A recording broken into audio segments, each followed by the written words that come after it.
அன்பான விஜய், தளபதி விஜய், எங்களோட முதலமைச்சர் திரு ஜோசப் விஜய் அவர்களுக்கு மனமார்ந்த நன்றிகள்.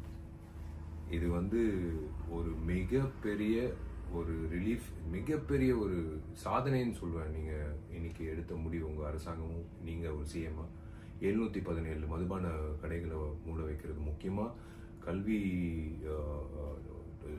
ஸ்கூல்ஸ் பக்கத்தில், முக்கியமாக இப்போ கோயில் பக்கத்தில், முக்கியமாக பொதுமக்கள் நடமாறும் பக்கத்தில் 717 கடைகள் நீங்கள் 2 வாரத்தில் மூட சொல்லி உத்தரவு விட்டது ரொம்ப ரொம்ப நன்றிங்க. Hats off to you dear CM.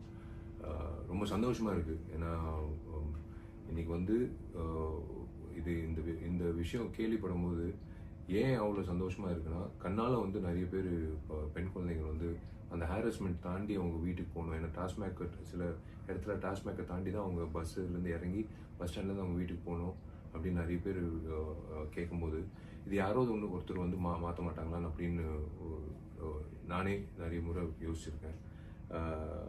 இப்போ அது நடைமுறை செயலுக்கு வரும்போது உண்மையிலேயே ஐ சல்யூட் யூ. எனக்கு விசில் அடிக்க தெரியாது, பட் உங்களுக்கு congratulations. This is the move what we want as common public. இதுதாங்க நாங்கள் எதிர்பார்க்குறது. ஏன்னா இது அஃப்கோர்ஸ் கவர்மெண்ட்டுக்கு ஒரு வருமானமாக வரும் டாஸ்மேக், அது எல்லாருக்கும் தெரியும். 20,000 கோடிக்கு மேலே வரும். பட் இருந்தாலும் நீங்கள் அந்த ஒரு விஷயம் 717 மதுபான கடைகள் நீங்கள் மூடுறது ஒரு மிகப்பெரிய ஒரு ரிலீஃப் கொடுக்கும், சந்தோஷம் கொடுக்கும் எத்தனையோ பேருக்கு, பொதுமக்களுக்கு, பெண்களுக்கு, முதியோர்களுக்கு, எல்லாருக்கும் இது ஒரு பெரிய வரமாக இருக்கும். ரொம்ப ரொம்ப நன்றி சிஎம் அவர்கள். God bless you and please keep going, marching ahead like this for the public. Thank you.